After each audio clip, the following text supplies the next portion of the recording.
go on here. All right, so this is page 152 in Leonard's book, Case 1. We've got this office worker that we believe she went to the underground basement at the Pentagon. Do we know her name? We don't know her name. This is one of these witnesses that Leonard kept under wraps, but we do have her story. All right, so she goes into this off-limit room in the basement of the Pentagon. She kind of goes through these double doors, and now she's in this dark room. There's perhaps some cardboard boxes in there. It's dark, it's musty, it's dingy. She kind of does a 180-degree turn, and what does she see? She sees a pickled alien in a large glass jar. And she's completely shocked. Can't believe what she's seeing. Within 10 seconds, she feels this hand of an NP on her shoulder telling her to get out of here immediately. She's not supposed to be there. Yeah. But she did see a pickled ET in a glass jar back in 1952 at the Pentagon. All right, so if we look at this drawing by Rudy, I wanted to think, can we make this come alive? Can we add some color to this? So of course I went to the AI generator and I thought, let's make a full color rendering based on Rudy's drawing, and this is what I came up with here to make this case come alive. Wow, that's just cool. Gives you an idea of what it may have looked like, what it may have been like to see this pickled alien in a glass container. Yeah. And it's like, why would this lady lie to us about this? For what? Yeah, it's why? It's 1952. You know, America is different at that time. Like, Sure. you know, it's way different. And yeah, I would think that this is an incredible story. Yeah. Now, let's go one step further here. All right. Is there, in point of fact, a basement at the Pentagon, Tony? It turns out, yes, there is. So we've got Peninsula Times Tribune, March 25th, 1989. Our good friend Dick Cheney gets lost at the Pentagon basement, okay? I like Dick New Cheney. defense chief gets lost in the Pentagon basement. All right, so he just finished up a meeting at one of the upper levels of the Pentagon, and he went to go retrieve his car. So he goes into the elevator, he drops down, thinking he's going to the carport area. However, it takes him to the basement. He goes out. He gets lost in the Pentagon basement. So yes, in point of fact, there is a basement at the Pentagon where they could have been storing a lot of this information. Wow. You know, craft, debris, body. Yes, it could have been. Oh, absolutely. You know what? Interesting. Back in 9/11, when the Pentagon was struck, I thought for sure, some way, somehow, something was going to surface about something they found in the construction underneath because they were down there. Nothing ever came up, though. We're not going to hear about it. We're not going to hear about it. Yeah, good point. Good point. Wow. How Okay. about that? All right, so I got a trivia question for you, Michael, as we get ready to go into the next story. Okay. What year was the first sighting of a TR-3B, which we know today is American-made? That's why we call them American Foo Fighters. What year was the first sighting of a TR-3B? Okay, well. Hold on. If you're watching us right now, right there, just put it on your YouTube channel. Just put what year you think the date was before Michael answers this, because I have a good idea what it was, but I have three possibilities. I'd love to hear your thought. What's the answer, Michael? Okay, well, the answer is in a couple of parts. Number one, we have to give credit to David Marler. He wrote the book Triangular UFOs. He's the world's expert on triangular UFOs. He wrote the book on it. Okay? Wow. He tracked the legacy going back through all the newspaper clippings. Okay. Yeah. He's got triangular UFO sightings dating back to the 1800s. Okay, so this is nothing new. Before the Wright brothers, these things were being seen. Okay. Now, if we take it up to modern times, we have to look at the testimony of Edgar Fouché, who claims that he saw a TR-3B at Groom Lake back in 1979.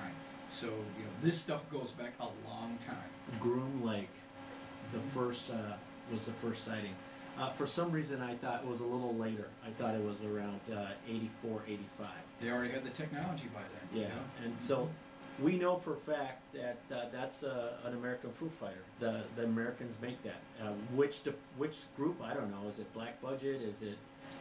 There's multiple defense contractors working on this. Okay, and so you know that's something I'd like to talk about in the future. What companies out there Sure. are making our crafts?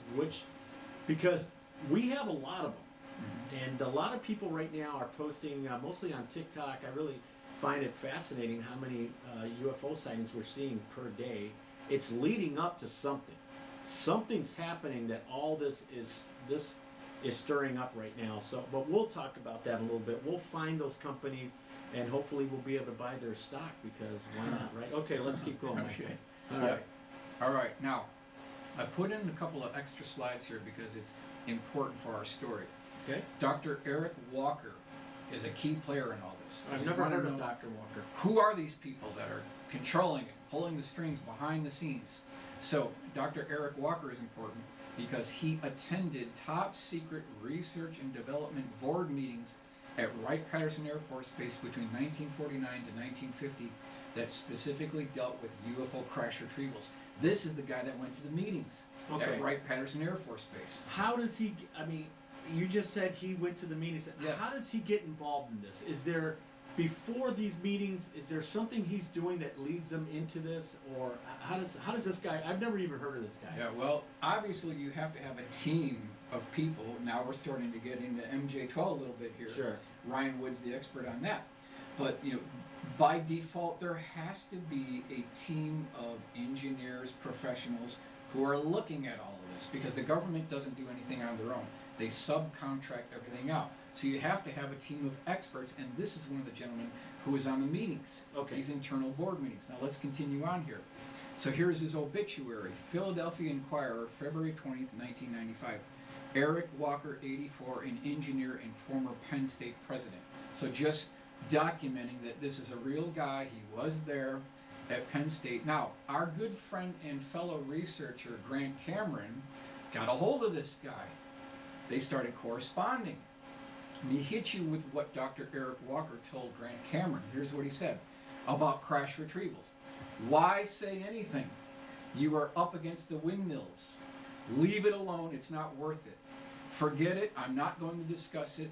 I don't wish to talk about it. Now, if there's nothing to UFOs, and if there's nothing to UFO crash retrievals, as the government likes to tell us, Sure. and Project Blue Book shut down in 1969, and they said it's misidentifications of clouds, birds, it's weather balloons. That's what they say. Why is this guy so hesitant to talk about this if there's nothing to it? Yeah. Right? There's a big disconnection here. Something's going on. Sure. Someone's lying to us, Yeah. right? The government's lying to us. Yeah. Well, at that time in the late 60s, there's a lot of stuff happening.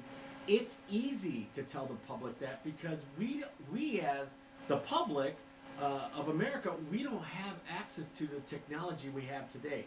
Now it's a different story. You can say whatever you want, but like we got a 14-year-old girl. I saw a video yesterday in Florida that, you know, she's got a really nice shot of what I think is I think they call it now the new term is a biological UFO. This thing is morphing in the air.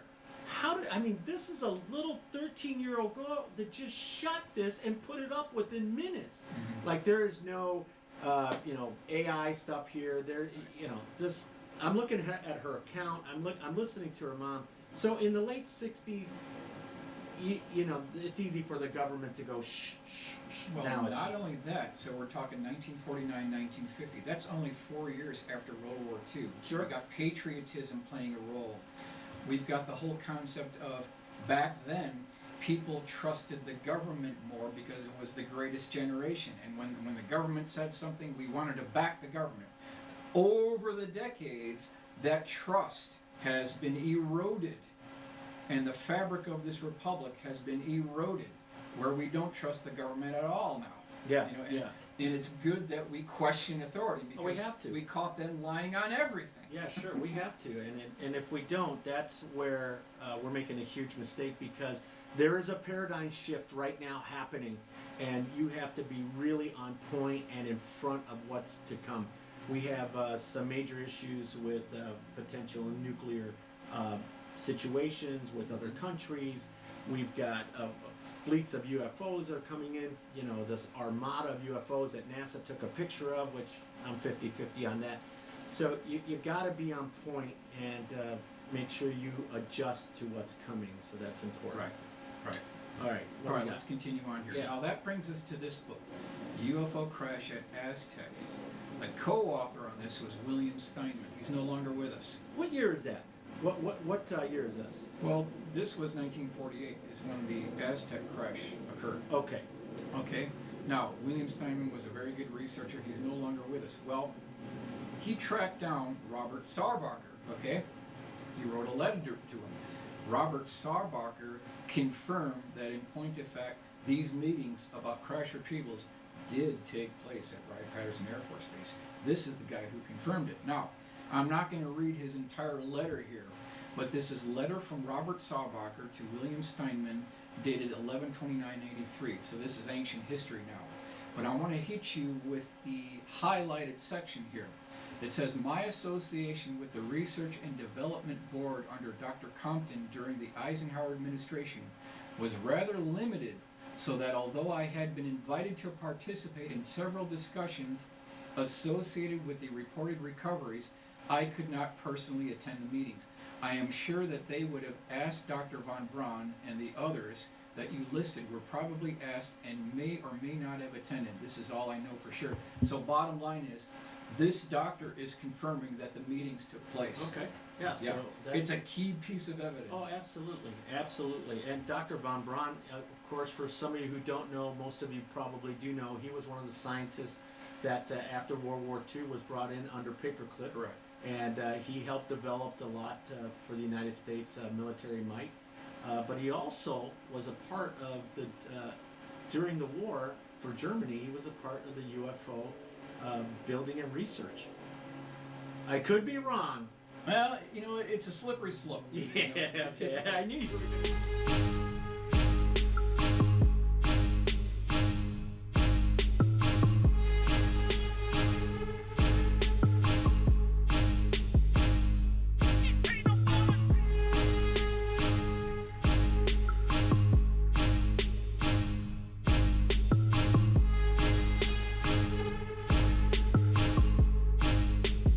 Peanut butter jelly time.